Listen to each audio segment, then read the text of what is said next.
Assalamualaikum warahmatullahi wabarakatuh. Selamat datang di video kali ini, yaitu di mata kuliah Manajemen Pemasaran.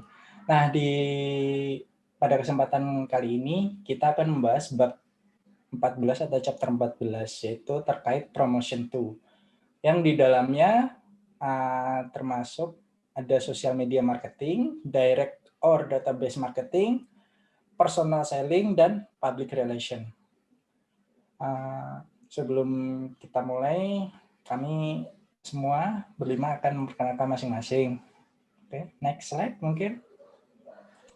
Grup kami beranggotakan ada 5 orang. Yang pertama ada Anissa Ramadanti. Halo. Yang kedua ada Karina Elva. Halo. Yang ketiga ada Muhammad Rian. Halo. Yang keempat ada Rifa Novahania. Halo. Dan yang terakhir ada saya sendiri, Taufik Mahendra Jaya.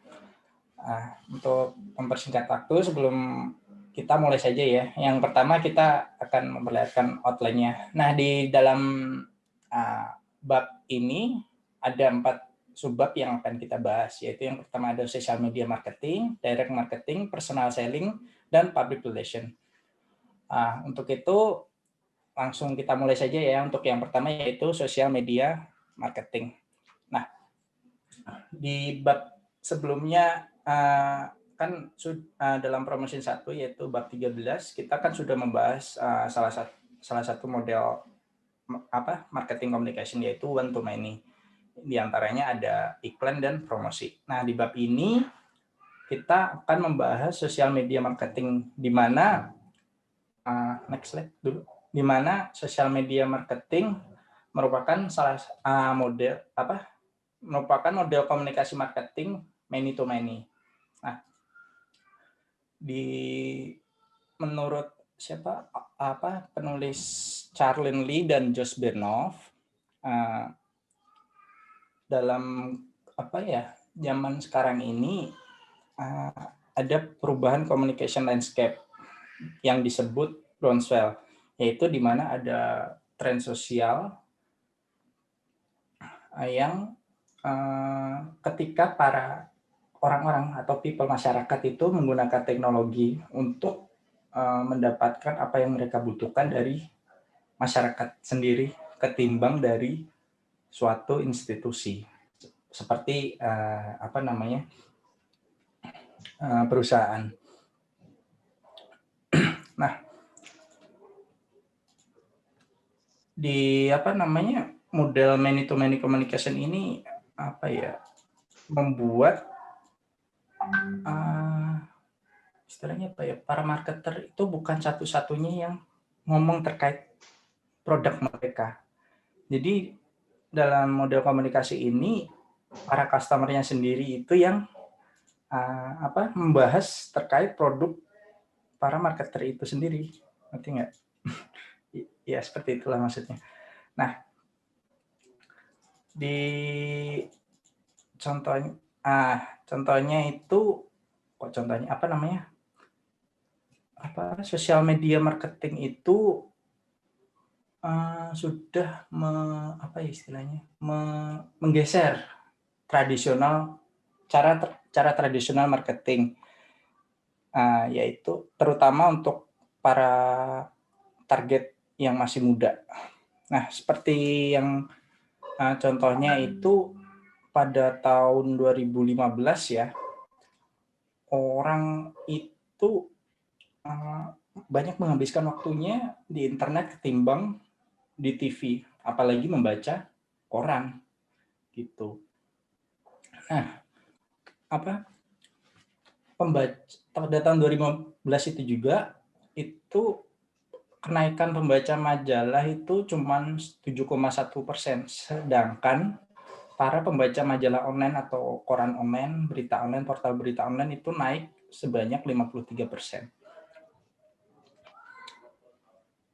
Nah, selain itu para perusahaan zaman sekarang ini malah kebanyakan biaya iklan advertisement spending-nya itu paling banyak itu jatuhnya ke sosial media online ketimbang pada media-media yang tradisional seperti TV dan lain sebagainya. Dalam sosial media marketing ini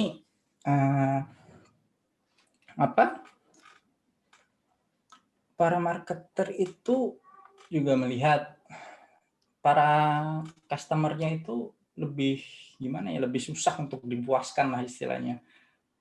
Dan makin susah loyalnya terhadap produk tersebut, karena kan zaman internet sekarang orang lebih mudah mencari barang substitusi untuk sebuah produk dan lebih mudah mendapatkannya. Itu. Nah, untuk selanjutnya mungkin kita akan membahas terkait sosial media.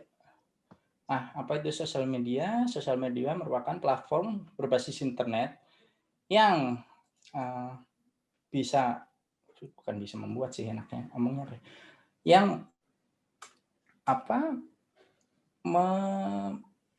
memfasilitasi usernya untuk membuat konten mereka sendiri dan membagikannya kepada orang-orang yang mengakses sosial media platform tersebut. Nah, terus di sosial media ini dalam hal marketing itu ada plus minusnya. Plusnya itu para marketer itu lebih gampang untuk memberikan informasi kepada para konsumernya ataupun calon konsumernya. Salah satunya diantaranya dengan bekerja sama dengan para influencer mungkin ya. Jadi mereka bekerja sama dengan para influencer untuk menyampaikan pesan-pesan yang akan disampaikan pada para customer ataupun calon customernya. Namun dalam sosial media ini juga ada negatifnya, yaitu diantaranya kalau ada sesuatu yang buruk itu tersebarnya cepat sekali. Gitu. Terus hal lain dalam ini sosial media itu termasuk diantaranya ada social network seperti Facebook, Twitter, Instagram, terus ada video sharing sites kayak YouTube, Vimeo mungkin kalau masih ada. Terus selain itu ada produk review site kayak kalau di luar negeri ada Yelp. Kalau di Indonesia mungkin kayak ada Zomato, terus TripAdvisor dan lain sebagainya. Selain itu juga ada virtual worlds. Jadi kayak sebuah game gitulah, game online yang yang isinya yaitu ya kayak kita membuat karakter dan berinteraksi sosial di dalam sebuah dunia virtual atau dunia maya tersebut gitu. Untuk lanjut, nah yang ini kita akan membahas social network. Apa itu? Yaitu platform online yang penggunanya bisa meluapkan pendapatnya atau istilahnya apa yang dia tuliskan gitu di sebuah website, yaitu platform sosial network tersebut, dan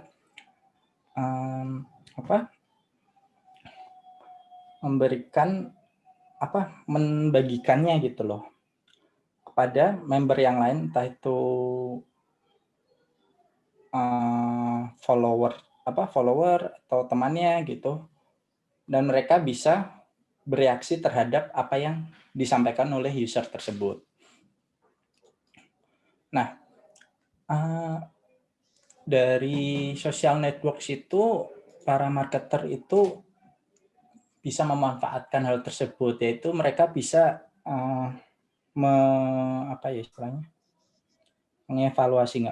memonitor apa yang dipikirkan oleh orang-orang itu, apa yang mereka inginkan, terus selain itu apa yang mereka inginkan terkait produk yang marketer itu buat. Selain itu, para marketer juga bisa mengevaluasi produk tersebut. Seumpama jika ada para konsumer atau user yang men-share, seumpama ada barang defect di produknya. Nah, kita bisa memperbaiki apa yang kurang dari produk marketer tersebut. Selain itu, marketer juga dapat berpartisipasi langsung kepada di social network tersebut. Marketer selain berkomunikasi langsung juga dapat membuat sebuah komunitas brand. Jadi kayak seumpama kayak apa ya, di buku kan contohnya ada Harley Davidson Group atau apa gitu penggunanya, dan itu official gitu. Nah, mereka mengumpulkan para customer-nya itu untuk apa istilahnya? Saling membagikan agar para konsumernya itu saling berbagi informasi dan lain sebagainya terkait brand tersebut gitu. Selanjutnya berikut ada contoh beberapa social network, yaitu ada Facebook.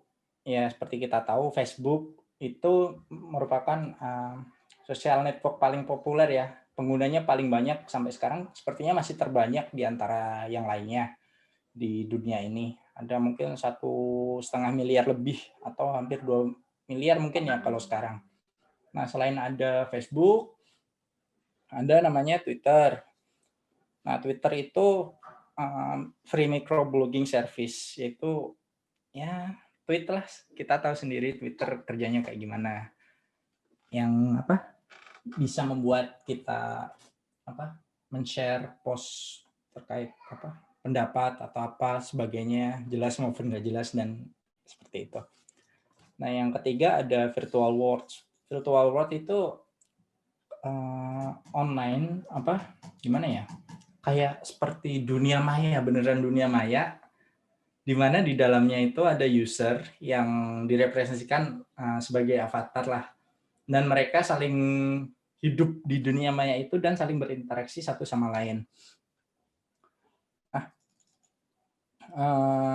Kenapa masuk marketing ya? Nah, bisa masuk marketing karena di dalam avatar itu kan kita bisa bebas mendandani avatar kita itu seperti apa. Nah, para marketer itu bisa bekerja sama dengan mereka dengan bukan menjual sih, kayak mempromosikan.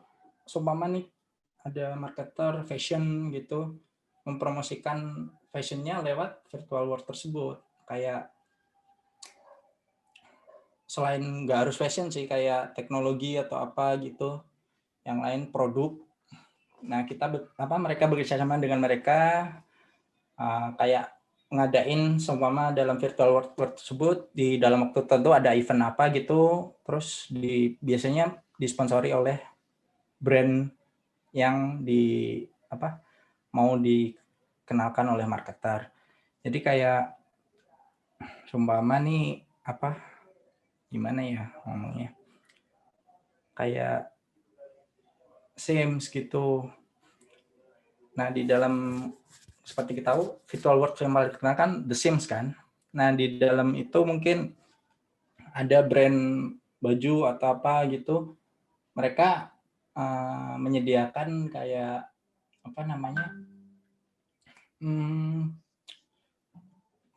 skin, istilahnya baju yang desain dari mereka untuk dapat ditampilkan di situ. Jadi kayak free showcase lah atau apa mungkin.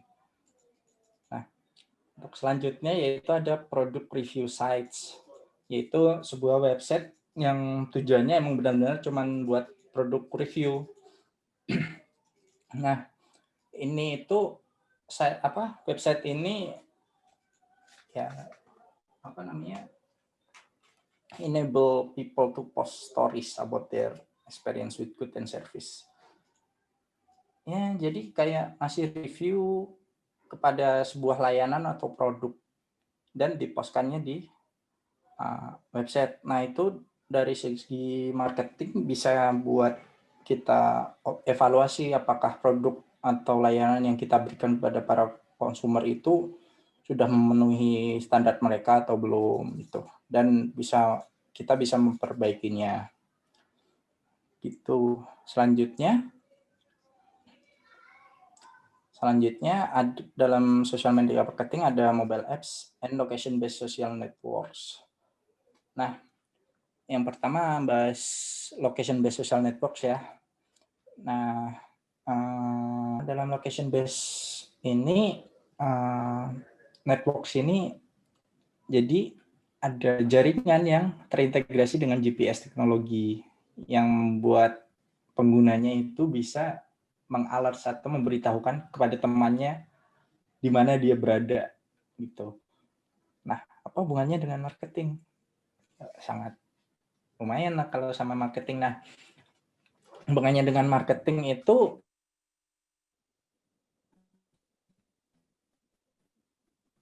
ketika ada data kita ada di mana ya. Nah, data itu bisa dimanfaatkan oleh para marketer untuk menawarkan produk-produknya. Jadi mungkin contoh gampangnya kalau di Indonesia itu ketika kita masuk sebuah mall tiba-tiba kita dapat SMS promo, tukarkan SMS ini dengan bla bla bla. Nah, kenapa kok yang promo itu bisa mendapatkan istilahnya lokasi kita gitu loh. Nah, itu balik lagi ketika kita mendaftarkan diri kepada suatu social networks, itu kan ada term of service, jadi sebaiknya dibaca hati-hati kalau jika tidak mau diketahui lah tempatnya atau apa, karena mereka berhak menggunakan data itu sebagai apa dibaca hati-hati.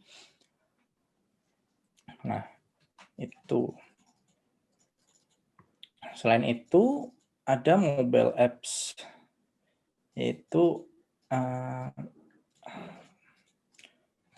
mobile apps. Jadi marketing ke depan itu kedepannya sih kayaknya bakal terfokus pada smartphone ya, karena ya kita tahu hampir semua orang punya smartphone dan smartphone bisa mempunyai fasilitas yang sangat luar biasa lah untuk zaman sekarang ini. Jadi ya para marketer bisa memanfaatkan hal itu. Itu selanjutnya ada Internet of Things, yaitu Internet of Things itu adalah jadi kedepannya semua benda terus apa yang kita gunakan itu lama-lama akan menjadi smart. Jadi kayak sekarang kan ada smart refrigerator, kulkas ada monitornya, bisa buat internetan, ada layarnya, smart TV, TV-nya Android, bisa connect ke internet dan lain sebagainya.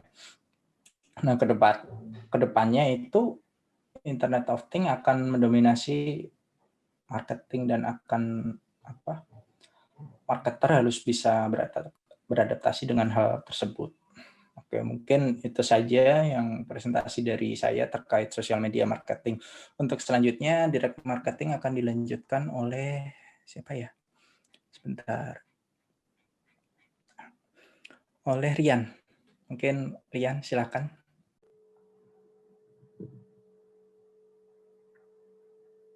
Kemudian ada direct marketing. Direct marketing ini adalah teknik marketing yang digunakan untuk berkomunikasi langsung kepada konsumen. Biasanya bertujuan untuk menghasilkan sebuah respon dalam bentuk pesanan atau permintaan informasi lebih lanjut. Bisa juga kunjungan ke toko atau ke tempat bisnis untuk membeli sebuah produk. Direct marketing disukai oleh banyak marketer karena marketer bisa langsung tahu apakah promosinya berhasil atau tidak, karena setiap pesan yang disampaikan dapat langsung mendapatkan tanggapan langsung dari konsumennya. Ini ada key form of direct marketing. Yang pertama ada mail order. Mail order ini ada dua, ada katalog. Katalog ini berisi kumpulan produk yang ditawarkan untuk dijual dalam bentuk buku. Biasanya terdiri dari deskripsi produk disertai dengan foto dari produk tersebut. Kemudian ada direct mail. Direct mail terdiri dari brosur atau pamflet yang menawarkan barang atau jasa tertentu. Direct mail ini memiliki kelebihan dibandingkan dengan katalog karena pengirim dapat mempersonalisasikan direct mail ini sesuai dengan target konsumennya. Kemudian ada telemarketing. Telemarketing adalah teknik marketing yang digunakan perusahaan melalui telepon. Telemarketing sebenarnya ini lebih menguntungkan untuk pasar bisnis to bisnis karena biayanya lebih murah daripada mereka bertemu dengan konsumen secara langsung. Kemudian ada direct response advertising. Teknik marketing ini bertujuan untuk membuat konsumen menanggapi pesan yang disampaikan oleh marketer dan kemudian menghubungi untuk bertanya tentang informasi lebih lanjut atau memesan sebuah produk atau jasa. Teknik ini sangat efektif di majalah, koran, dan di televisi. Untuk direct response advertising ini ada direct response TV. Itu berisi iklan singkat kurang dari 2 menit. Ada juga infomersial dengan durasi setengah sampai 1 jam yang berupa acara talk show yang ujung-ujungnya adalah promosi sebuah produk.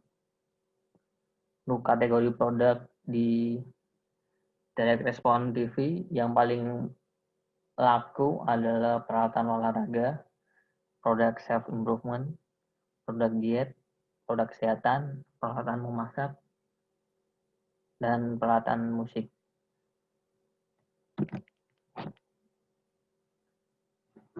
Kemudian ada m-commerce.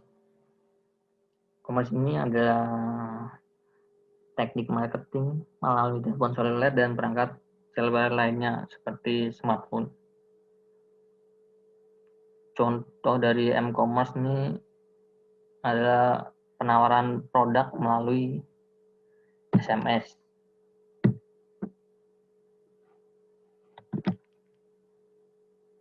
Kemudian ada personal selling.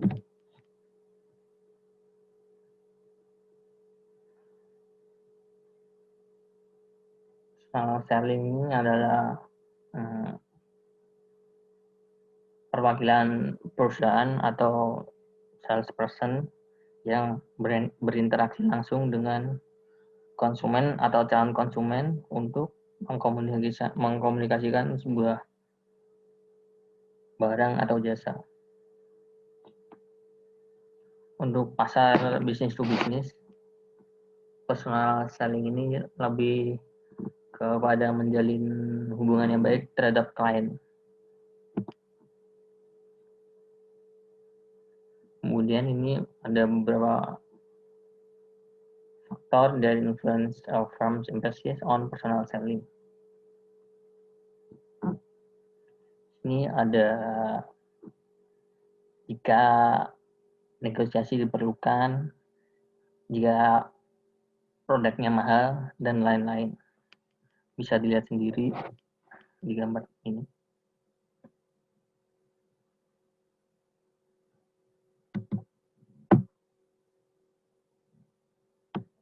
Kemudian ada teknologi dan personal selling.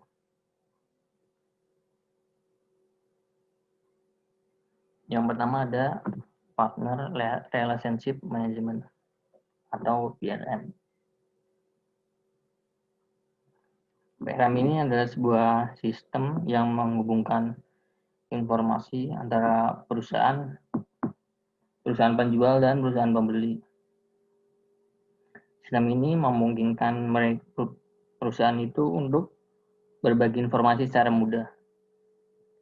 Yang kedua ada Voice over Internet Protocol.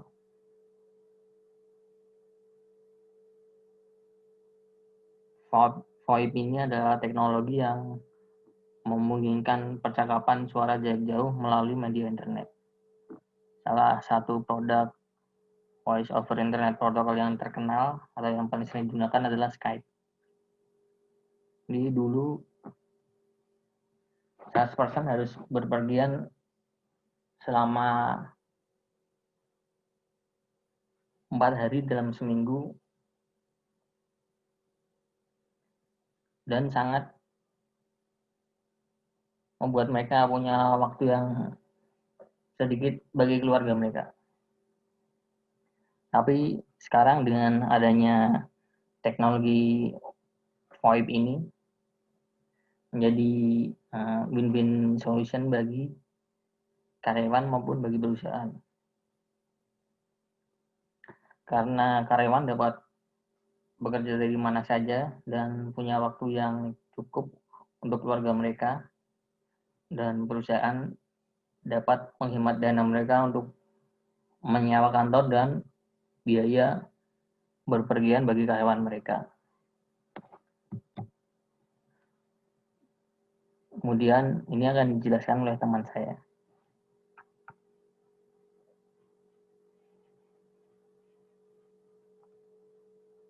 Kali ini saya akan menjelaskan sedikit terkait dengan type of sales job. Jadi di sini itu kita mengenal lebih jelas terkait dengan pekerjaan seorang sales. Nah, mungkin di sini ada teman-teman yang mau mendalami pekerjaan sebagai seorang sales. Nah, untuk mendalami tersebut, teman-teman perlu tahu nih bahwa di pekerjaan sales itu ada beberapa macam. Nah, yang pertama adalah order taker, ada technical specialist, missionary salesperson, new business salesperson, team selling, dan order getter.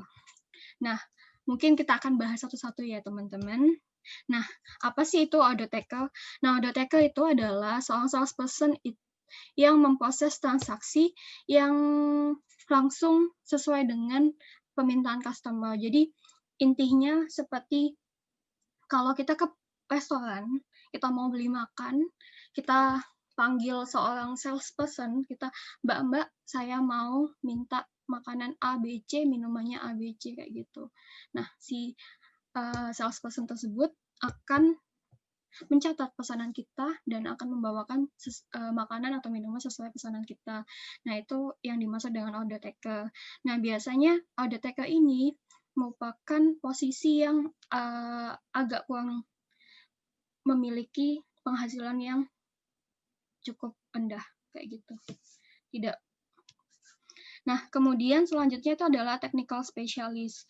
Nah, apa sih technical specialist? Technical specialist itu adalah seorang salesperson yang memiliki tingkat expertise yang tinggi di bidang teknisnya, sehingga biasanya itu mereka terlibat dalam product demonstration.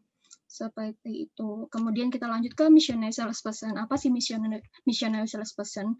Nah, missionary salesperson itu seseorang yang tugasnya bertugas untuk mempromot firm ataupun mengencourage demand, tapi mereka tuh tidak secara serta-merta mencatat pesanan seperti itu. Jadi mereka tuh mempromot, kayak contohnya seperti ini deh. Seorang salesperson ini salesperson obat bilang ke perusahaan, ke rumah sakit atau ke dokter spesialis yang kerjanya di tempat, Mbak, iya, saya akan memberikan misalnya bonus gini kalau misalnya Mbaknya bisa ngejual obat gini kayak gitu. Nah, di sini itu kadang-kadang itu yang perusahaannya, si rumah sakit itu tidak serta-merta langsung, "Oh iya, saya langsung beli." Tapi mereka, gimana caranya mereka meningkatkan sales mereka, sehingga nantinya mereka akan dapat bonus dari maksudnya mendapatkan bonus yang telah dijanjikan oleh salesperson tersebut, seperti itu. Jadi, di suatu waktu itu tidak langsung diterima sales order-nya, tapi fungsinya si missionary salesperson itu akan meningkatkan demand dari produk yang mereka tawarkan, seperti itu. Kemudian new sales business person, jadi tuh di sini tuh mereka tuh responsible for finding new customer. Nah, dan mereka itu gimana caranya finding new customer seperti itu, new business salesperson. Mencari calon customer terbaru sehingga ya nantinya sales perusahaan akan naik, seperti itu. Kemudian ada tim selling. Tim selling itu adalah bentuk dari sales job di mana mereka itu ada satu tim yang bertugas untuk menjual suatu produk kayak gitu. Nah, di tim selling itu ada beberapa tipe. Nah, salah satunya itu adalah cross function team. Jadi kalau cross function team itu di mana tim itu dibentuk dari beberapa orang yang berasal dari area atau bidang yang berbeda di suatu perusahaan. Jadi kayak misalnya marketing campur orang akuntan, campur orang misalnya yang terlibat di lab, seperti itu, dalam satu tim yang fungsinya untuk meningkatkan sales suatu perusahaan itu. Atau di sini juga tim selling itu dapat berbentuk multi-level selling. Nah, multi-level selling itu adalah suatu tim yang terdiri dari various managerial unit. Jadi dari tingkatan yang berbeda-beda itu mereka dalam satu tim gitu. Jadi bisa jadi pelaksana, di atasnya ada staffnya, ada supervisornya, ada direkturnya, seperti itu dalam satu grup untuk menjual. Nah, yang berfungsi untuk menjual, yang intinya akan menjual suatu produk itu. Seperti itu. Kemudian kalau order getter itu, jadi ketika suatu bisnis kita itu sudah berjalan dan kita sudah memiliki beberapa relation client, maka secara terus-menerus itu perusahaan itu perlu untuk memaintain hubungan dengan customer. Nah, di sini itu si order getter itu fungsinya seperti itu. Jadi memaintain hubungan dengan customer yang sudah ada, existing customer. Nah, apalagi yang perlu kita jaga itu adalah customer-customer yang memang memiliki potensi untuk membeli dalam jumlah banyak, atau yang kita sebut dengan di sini key customer atau large customer, seperti itu. Nah, mungkin setelah kita mengetahui type of sales job, mungkin kita bisa lanjut next. Nah, di sini itu ada dua pendekatan dalam personal selling. Yang pertama adalah transactional selling, dan yang kedua adalah relationship selling. Nah, apa sih itu transactional selling? Jadi, transactional selling itu adalah suatu bentuk personal selling itu yang fokus untuk langsung membuat immediate sale with little or no attempt to develop relationship with customer. Jadi langsung gitu. Jadi ceritanya itu kalau misalnya salesperson ini secara serta-merta menawarkan produknya kepada customer secara langsung, immediately, dengan no attempt to develop relationship. Jadi secara serta-merta dia langsung ke customer. Oh ya, ini kamu butuh apa, aku punya apa, kamu mau beli, harganya segini, udah oke, proses transaksi itu terjadi, oke, selesai, seperti itu. Nah, tapi kadang-kadang itu salesperson itu bisa juga di posisi transactional selling itu bersifat memaksa banget, sehingga customer itu kadang-kadang tuh agak terpaksa gitu membelinya. Nah, bisa jadi juga ketika dengan paksaan ini, mereka tuh terpaksa membeli padahal barangnya itu bisa jadi tidak sesuai dengan yang mereka spesifikasi yang mereka minta seperti itu. Nah, hal ini bisa menyebabkan efek negatif lah intinya seperti itu, yang menyebabkan itu tidak bisa long relationship seperti itu.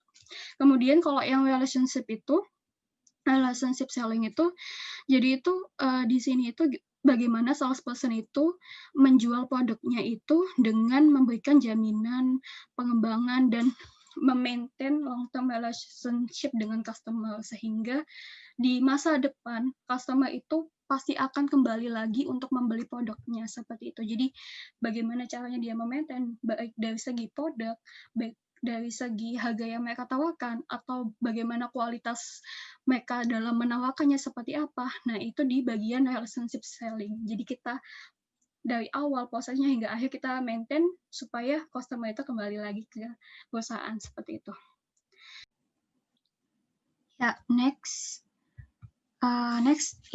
slide adalah the creative selling process. Jadi di sini itu ada 7 tahapan dalam proses kreatif untuk terkait dengan selling. Jadi yang pertama adalah mulai dari prospect and qualify, kemudian pre-approach, approach, sales presentation, handle objective, close, dan follow up. Mungkin kita akan bahas satu-satu, kita breakdown satu-satu ya teman-teman.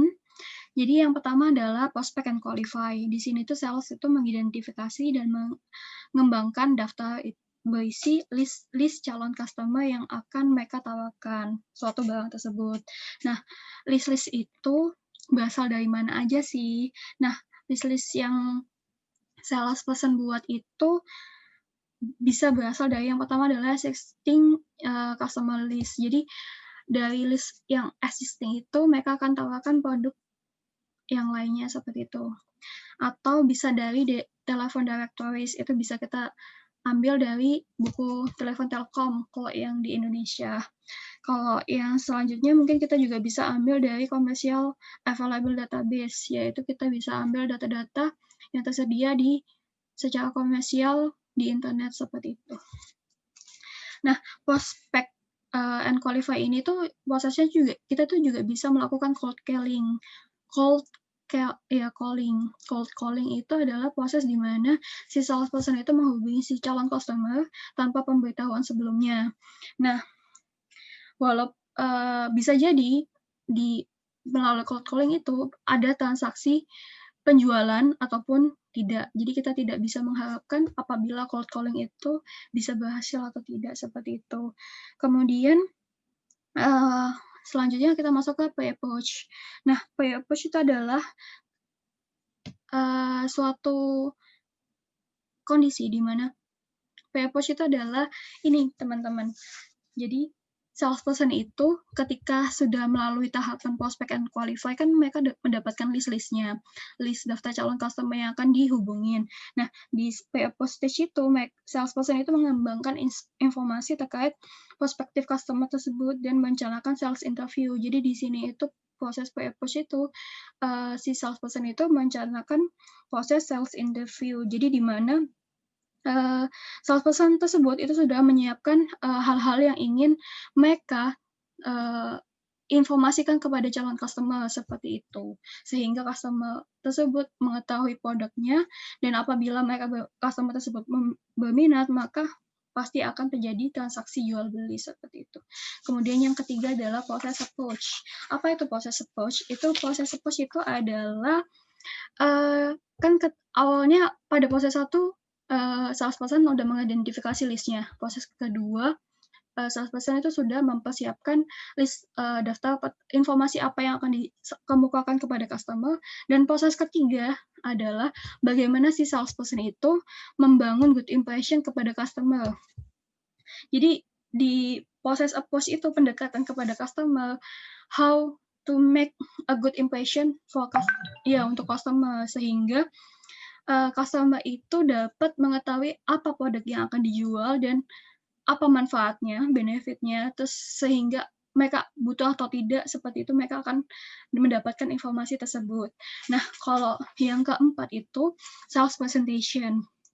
Nah, di sini tuh kebanyakan proses sales itu bisa berhubungan dengan formal sales, di mana si perusahaan itu perlu mempromot si produknya itu sehingga produknya tersebut itu dapat berbeda, bukan berbeda ya, intinya kayak dapat memiliki hal yang unik yang bisa dibedakan dengan produk lain seperti itu.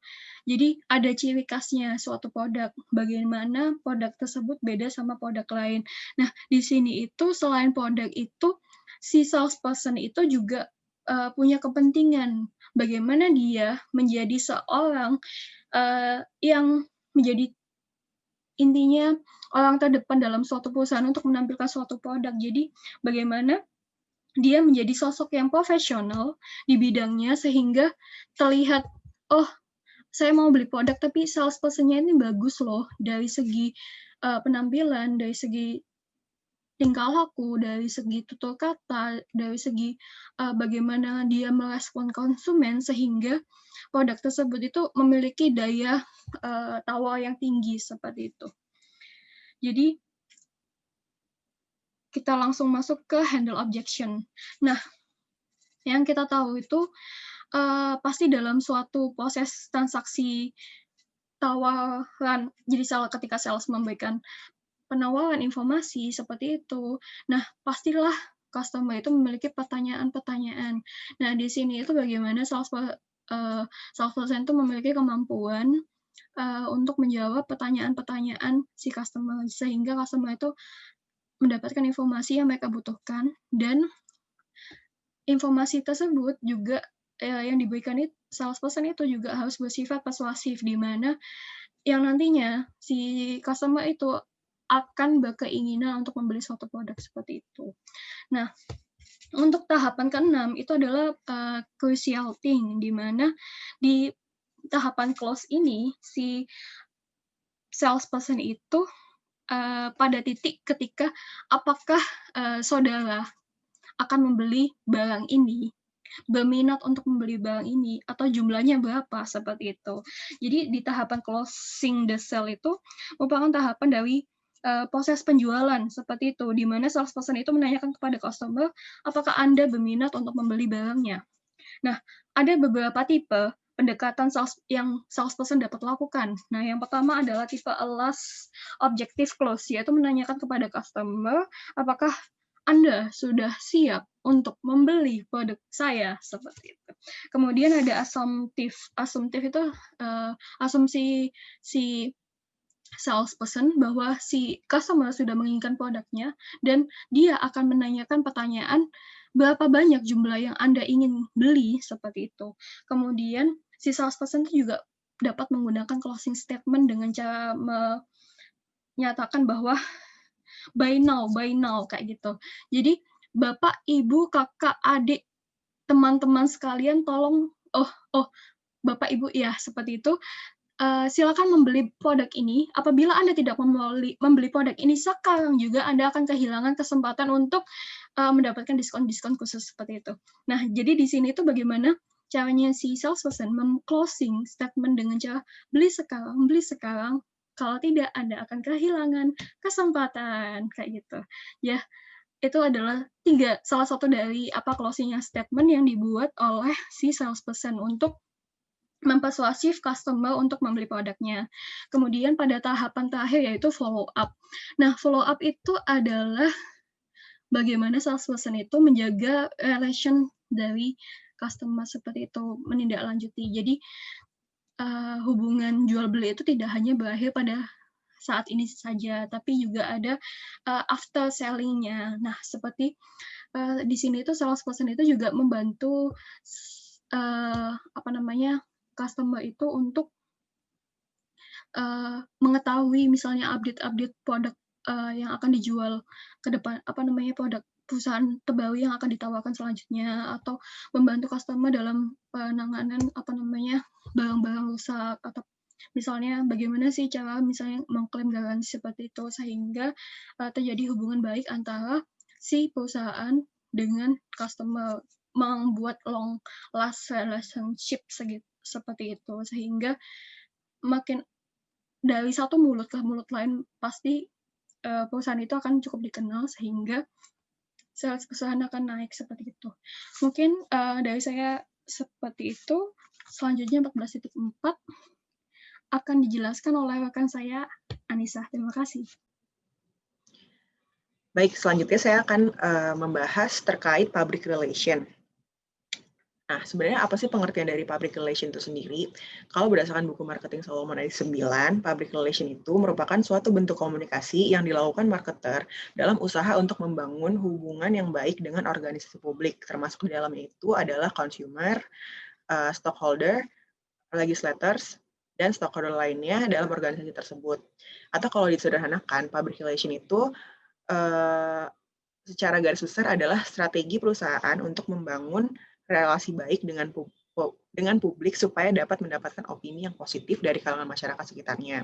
Nah, sekarang ini praktik PR ini dilakukan nggak cuma untuk menjalin hubungan baik ke pihak-pihak yang sudah saya sebutkan tadi, tapi juga dilakukan ke pihak-pihak yang mempunyai pengaruh yang sangat tinggi, misalnya politikus, public figure, dan organisasi non-profit lainnya. Nah, selanjutnya kalau di dunia PR sendiri itu ada yang namanya basic rule yang biasa digunakan, yaitu do something good then talk about it. Itu maksudnya di sini adalah salah satu cara marketer untuk mendapatkan exposure dari PR itu sendiri adalah dengan men-highlight usaha mereka ke publik yang biasanya meliputi kegiatan-kegiatan yang bersifat kemanusiaan. Nah, selanjutnya ini ada salah satu contoh dari kegiatan PR yang kami ambil dari buku marketing Solomon edisi ke-9, yaitu PR yang dilakukan oleh NBA atau Liga Basket di Amerika Serikat. Jadi di tahun 2014 lalu, NBA itu menetapkan pemain basket dari Baylor University yang bernama Isaiah Austin untuk menjadi draft pick di NBA. Nah, draft pick itu maksudnya adalah pemain yang akhirnya diizinkan untuk bermain atau berlaga di Liga Basket NBA. Tapi pemilihan draft pick ini dilakukan tepat setelah si pemain basket ini didiagnosa oleh dokter dengan penyakit Marfan syndrome, yang artinya dia tidak bisa bermain secara efektif lagi di NBA. Nah, setelah keputusan NBA itu ditetapkan, semua media tuh langsung berlomba-lomba untuk meliput dan melakukan pemberitaan atas kisah Isaiah Austin dan NBA ini yang dinilai menjadi suatu cerita yang sangat menarik untuk dipublikasikan. Nah, dari contoh ini, manfaat yang dapat diambil itu adalah pihak NBA itu mendapatkan exposure secara cuma-cuma dengan adanya pemberitaan yang masif. Jadi ketika PR message itu disampaikan secara tepat, informasinya itu akan jadi lebih kredibel dan lebih cepat sampai ke publik. Gitu. Nah, selanjutnya kita akan membahas terkait kenapa sih PR strategi itu penting. Di sini ada 4 poin. Nah, poin yang pertama itu adalah to establish and maintain a favorable image. Nah, maksudnya di sini adalah perusahaan atau organisasi itu perlu sekali untuk membangun dan memaintain image atau impresi dan kesan yang baik di mata publik yang tentunya sejalan dengan marketing objektif dari perusahaan atau organisasi tersebut. Nah, selanjutnya yang kedua ada to create and manage publicity. Nah, biasanya PR itu kan fokusnya adalah untuk menciptakan atau mendapatkan publicity atau publikasi atau pemberitaan dari media seperti yang saya contohkan di kasus NBA sebelumnya. Nah, karena publicity atau publikasi ini merupakan salah satu strategi yang paling berpengaruh untuk mendapatkan exposure dari publik, nah, Dewasi ini tuh biasanya ada juga beberapa organisasi atau perusahaan yang menganut paham bad publicity is still a publicity. Jadi selama mereka mendapatkan advertisement atau publikasi yang gratis dari media yang dapat membuat brand mereka itu terkenal dan mendapat exposure publik, mereka tuh nggak segan-segan menggunakan bad publicity yang sudah saya sebutkan tadi. Nah, terus yang ketiga ada to own its crisis management. Nah, kalau yang dimaksud dengan crisis management itu sendiri adalah proses di mana perusahaan itu memanage reputasi mereka dalam keadaan krisis yang dapat berdampak negatif terhadap perusahaan. Nah, contohnya itu misalnya kita ambil Malaysia Airlines. Saat terjadi kecelakaan pesawat MH370 itu kan pasti banyak banget tuh pihak-pihak yang memberikan kritik gitu terhadap maskapai ini. Misalnya kayak terkait apakah kondisi pesawat itu memang sudah baik atau tidak, atau mungkin ada perkiraan kelebihan penumpang yang prediksinya tidak baik, dan lain-lainnya. Nah, di sini tugas PR sendiri itu adalah untuk memanage opini-opini negatif yang datang dari publik agar tidak memperburuk reputasi perusahaan di kemudian hari. Nah, yang terakhir ini ada to manage company reputation. Nah, ini hampir sama seperti poin yang 3 tadi itu. tujuannya itu adalah untuk menjaga reputasi perusahaan dan tetap menjaga kepercayaan publik atau kepercayaan dari para stakeholder perusahaan itu sendiri. Nah, selanjutnya, what to do in public relation. Sebenarnya apa sih hal utama yang harus dilakukan di public relation ini? Nah, secara garis besar, PR itu adalah tentang bagaimana kita memanage aliran informasi, baik positif maupun negatif, sehingga apabila ada dampak yang negatif, itu bisa diminimalisir dan dapat juga membantu perusahaan untuk melakukan hal yang tepat untuk menjaga image mereka. Next, selanjutnya kita akan membahas terkait planning a PR campaign atau merencanakan kampanye public relation. Nah, pengertian dari kampanye PR itu sendiri adalah sebuah usaha untuk berkomunikasi dengan audiens atau publik melalui pesan strategis yang tujuannya adalah untuk meningkatkan kesadaran akan suatu produk atau jasa dan menginformasikan juga kepada publik tentang berita perusahaan atau menjangkau halayak yang lebih luas. Nah, salah satu contoh dari PR campaign yang sangat marak digunakan itu misalnya adalah kampanye Ice Bucket Challenge yang diserukan oleh ALS Association yang merupakan sebuah lembaga non-profit. Nah, dalam kampanye ini, ALS tuh mengajak publik untuk meningkatkan awareness atau kesadaran tentang motor neuron disease atau gangguan syaraf motorik melalui kegiatan Ice Bucket Challenge. Nah, melalui kampanye ini, ALS itu berhasil membuat publik, khususnya public figure, untuk melakukan challenge dan berdonasi untuk membantu orang-orang yang mengalami gangguan syaraf motorik tersebut. Nah, ini selanjutnya ada objective and tactics of public relation. Seperti yang bisa dilihat di tabel ini, terdapat kurang lebih 5 objektif atau tujuan dari kegiatan PR sendiri dan beberapa aktivitas yang bisa digunakan untuk mencapai objektif tersebut, yaitu yang pertama ada press release, internal PR, investor relation, lobbying, speech writing, corporate identity, media relation, sponsorship, special event, dan guerrilla marketing. Nah, masing-masing objektif dan aktivitas ini akan dijelaskan di slide selanjutnya. Nah, ini ada 5 PR objektif. Yang pertama itu adalah introduce new products to retailers and consumers, atau memperkenalkan produk baru perusahaan ke konsumen. Nah, contohnya tuh Gojek. Nah, awalnya kan mereka tuh atau Gojek itu hanya menyediakan layanan atau produk berupa sarana transportasi saja. Nah, semakin ke sini banyak banget tuh muncul produk-produk baru seperti GoFood, GoClean, GoGlam, dan lain-lainnya. Nah, proses announce atau pengumuman layanan tersebut itu dilakukan melalui aktivitas PR. Yang kedua ada influence government legislation. Nah, kita bisa ambil contoh dari perusahaan Boeing. Perusahaan Boeing itu menggunakan strategi PR yang dijalankan kurang lebih selama 10 tahun untuk meyakinkan pemerintah atau membuat regulasi bahwa pesawat yang mereka produksi, yaitu pesawat dengan 2 mesin itu, tingkat keamanan itu sama seperti pesawat dengan 3 atau 4 mesin, bahkan dapat juga menjangkau penerbangan berjarak jauh seperti penerbangan internasional. Nah, yang ketiga itu ada enhance the image of organization. Nah, ini seperti contoh-contoh yang sudah disebutkan sebelumnya, yaitu menjaga image dan reputasi perusahaan atau organisasi. Terus yang keempat ada provide advice and counsel, dan yang terakhir ada call attentions to a firm's involvement with the community. Nah, kalau yang ini itu lebih kepada apa yang perusahaan berikan kepada lingkungan sekitar, apa yang dapat perusahaan berikan ke lingkungan sekitar, yang tentunya dapat meningkatkan persepsi positif publik kepada perusahaan atau organisasi. Misalnya itu contohnya dengan mengadakan program CSR atau dengan menjadi sponsor dari kegiatan sosial tertentu.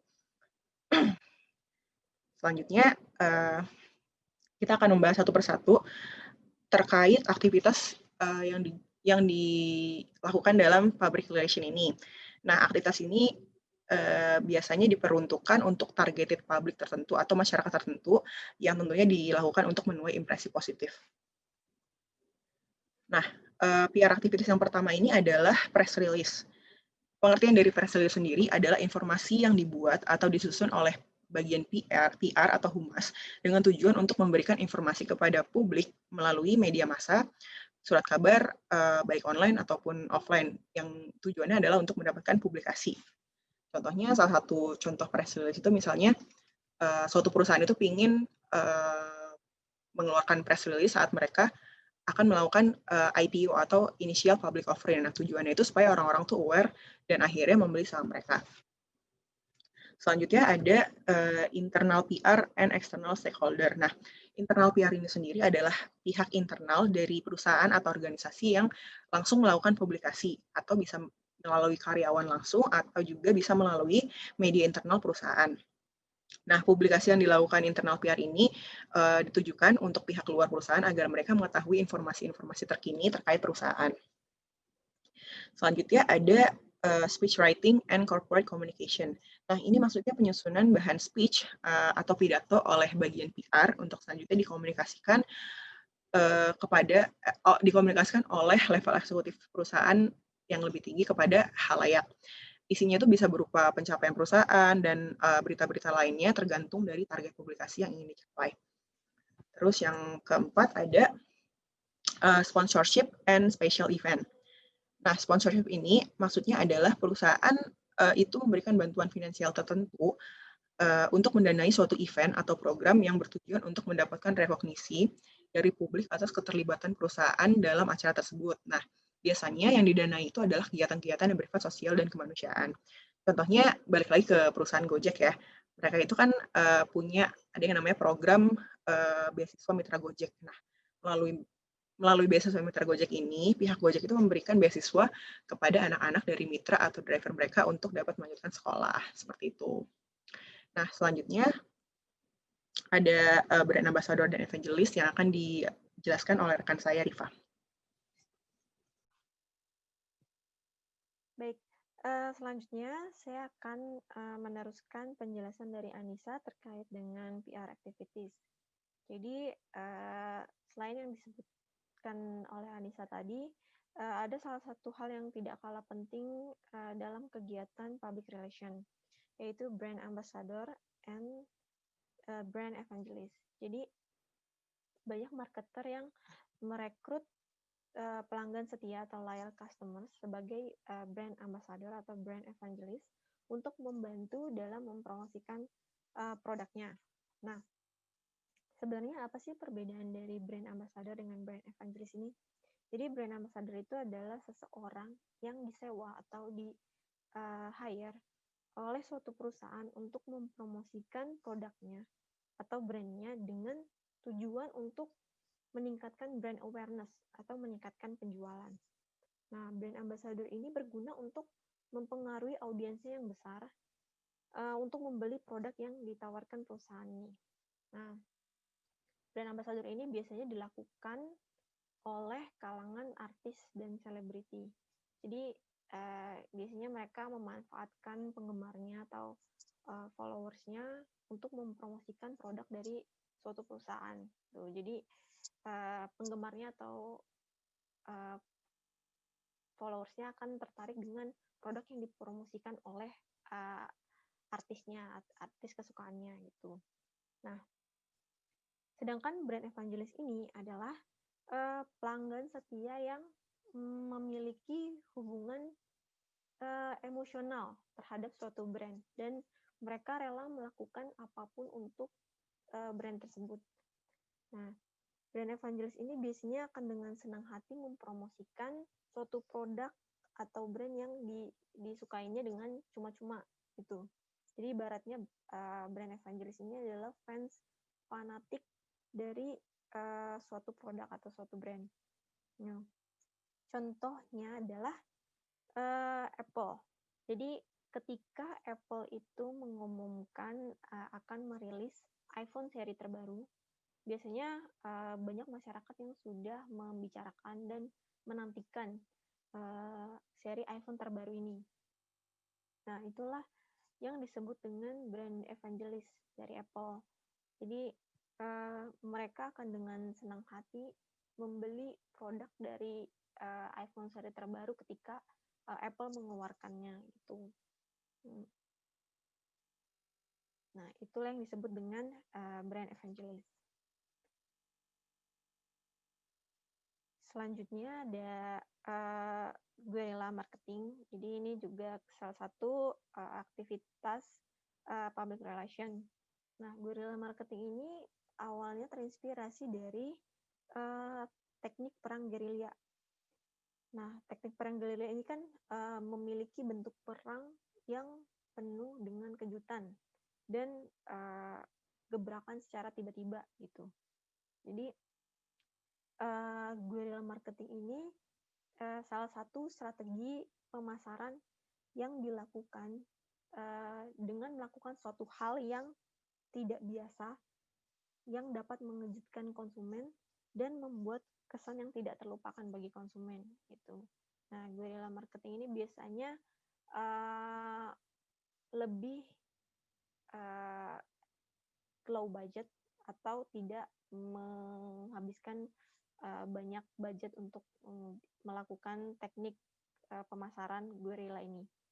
Nah, dia juga menerapkan kreativitas gitu. Jadi biasanya teknik pemasaran ini dilakukan dengan suatu hal yang kreatif sehingga dapat menarik perhatian konsumen gitu. Nah, salah satu contohnya adalah UNICEF. Jadi UNICEF ini adalah organisasi non-profit di bawah naungan PBB yang memperjuangkan hak-hak anak. Nah, UNICEF ini pernah melakukan strategi guerrilla ini. Jadi UNICEF itu pernah menempatkan vending machine yang menjual air kotor di jalanan New York City. Jadi botol-botol air kotor itu diberi label penyakit-penyakit umum yang disebabkan karena mengkonsumsi air yang tidak bersih. Nah, UNICEF melakukan hal ini untuk meningkatkan kesadaran masyarakat akan pentingnya minum air bersih. Tuh. Jadi, itulah salah satu teknik guerrilla yang pernah diterapkan oleh UNICEF. Nah, kalau dalam suatu skala kecil atau bisnis yang kecil, guerrilla marketing ini juga bisa diterapkan dengan membagikan stiker unik atau membagikan kaos kepada konsumen, atau bisa juga dengan menampilkan karya seni visual di jalanan sehingga banyak calon konsumen yang tertarik dengan produknya itu. Selanjutnya ada buzz marketing. Jadi buzz marketing ini adalah suatu teknik pemasaran yang dilakukan dengan cara menarik perhatian customer agar suatu produk itu dapat diketahui dan dibicarakan oleh publik. Nah, buzz marketing ini bisa juga disebut dengan strategi pemasaran word of mouth. Jadi strategi pemasaran dari mulut ke mulut. Nah, buzz marketing ini juga bisa dilakukan melalui media sosial. Salah satu contoh buzz marketing mungkin yang menggunakan Instagram tahu salah satu produk dessert box yang lagi terkenal ini yaitu Bittersweet by Najla. Nah, produk dessert box ini banyak direview oleh influencer atau selebgram di Instagram. Jadi mereka melakukan promosi atau review terhadap produk dessert box ini kepada followersnya, sehingga banyak masyarakat yang tertarik dan penasaran bagaimana sih rasa dari produk dessert box ini itu. Jadi Bittersweet by Najla menggunakan media sosial sebagai lapak dari word of mouth atau strategi pemasaran dari mulut ke mulut gitu. Bahkan lingkungan sekitar saya juga banyak yang penasaran dengan dessert box Bittersweet by Najla ini gitu. Jadi itulah strategi marketing yang bisa membuat dampak terhadap masyarakat, terhadap publik. Nah, dalam buzz marketing ini juga ada strategi yang dapat dilakukan, yaitu pertama trivertising. Jadi trivertising ini adalah suatu bentuk teknik pemasaran di mana konsumen diberi kesempatan untuk mencoba suatu produk gitu. Jadi kalau misalnya pernah ke supermarket atau ke mall itu kan biasanya ada sales promotion girl yang mempromosikan suatu produk itu dengan memberi sampel kepada customer. Nah, ini yang disebut advertising. Jadi mereka memberi sampel suatu produk kepada customer agar customer itu dapat mencoba atau mencicipi produknya sehingga mereka akan lebih tertarik dengan produk tersebut gitu. Selanjutnya ada F-commerce. Jadi F-commerce ini adalah strategi pemasaran melalui e-commerce dengan memanfaatkan platform media sosial Facebook. Jadi sebenarnya sama saja seperti e-commerce lainnya, cuma ini dilakukan di media sosial Facebook, yang mana salah satu media sosial terbesar dengan pengguna terbanyak. Yang ketiga ada brand polarization. Jadi brand polarization ini adalah gap antara orang-orang yang menyukai suatu brand atau suatu produk dengan orang-orang yang tidak menyukai suatu brand atau suatu produk tersebut. Nah, kalau di buku ini salah satu contohnya adalah McDonald's. Jadi McDonald's di dalam buku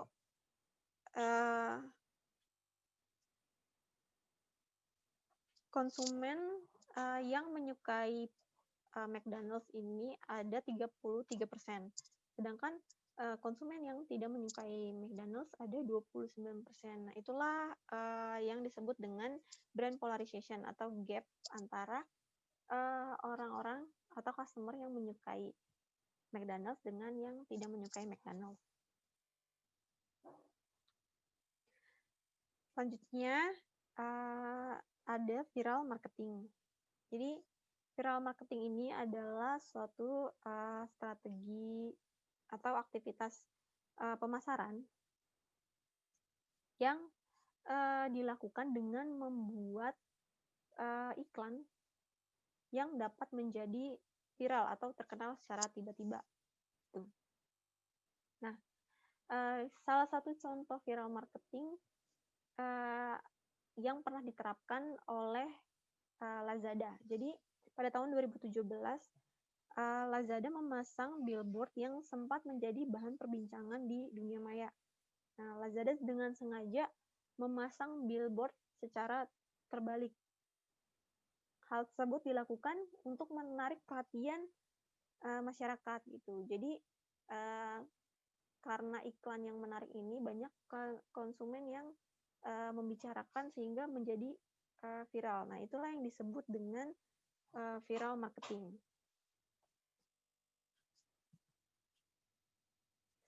Selanjutnya ada ethical problem with buzz marketing. Nah, jadi dalam melakukan buzz marketing ini juga ada masalah etika pemasaran. Nah, yang pertama adalah activities designed to deceive consumers. Jadi maksudnya adalah kegiatan marketing atau aktivitas marketing ini diciptakan terkesan untuk menipu konsumen gitu. Nah, kalau bisa saya kasih contoh itu jadi seorang developer atau pengembang perumahan memasang sebuah papan iklan atau billboard yang bertuliskan dengan lokasi rumah strategis yang hanya berjarak 7 menit dari gerbang tol terdekat. Nah, hal ini teknik pemasaran ini membuat konsumen tuh tertarik untuk membelinya gitu.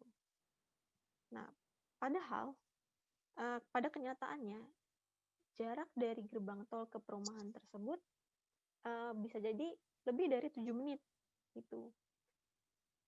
Bisa jadi jarak tempuhnya 15 menit gitu. Nah, inilah yang disebut dengan teknik marketing yang terkesan menipu konsumen gitu. Yang kedua ada directing buzz marketing at children or teens. Jadi kalau di buku ini banyak pengkritik marketing yang menyebutkan bahwa buzz marketing ini sebaiknya tidak dilakukan kepada konsumen kalangan muda. Karena biasanya konsumen kalangan muda ini lebih mudah tertipu atau lebih mudah dikelabui daripada orang dewasa. Gitu. Yang ketiga, buzz marketing activities that damage property. Nah, jadi kegiatan buzz marketing ini juga dapat merusak fasilitas publik. Salah satu contohnya kalau di buku ini adalah brand Puma yang pernah melakukan mural art atau menggambar di tembok di sepanjang di seluruh kota Paris.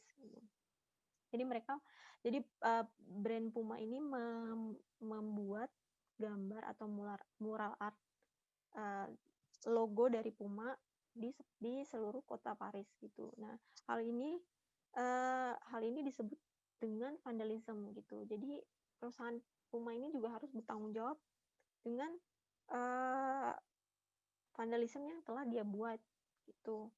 Nah, ini yang disebut dengan teknik buzz marketing yang dapat merusak fasilitas publik. Itu. Yang keempat ada sock puppeting. Jadi sock puppeting ini adalah praktik di mana company atau perusahaan itu menggunakan identitas palsu untuk menstimulate demand dari suatu produk. Nah, kalau misalnya yang di buku ini contohnya adalah CEO dari Whole Foods pernah memposting komentar yang negatif atau yang buruk kepada rivalnya atau saingannya, yaitu Wild Oats. Nah, dia ini memposting komentar negatif ini tanpa menunjukkan identitas aslinya. Nah, inilah yang disebut dengan sock puppeting. Jadi, perusahaan itu menggunakan identitas palsu untuk meningkatkan demand dari produk perusahaan itu dengan menjatuhkan produk dari saingannya atau rivalnya. Gitu.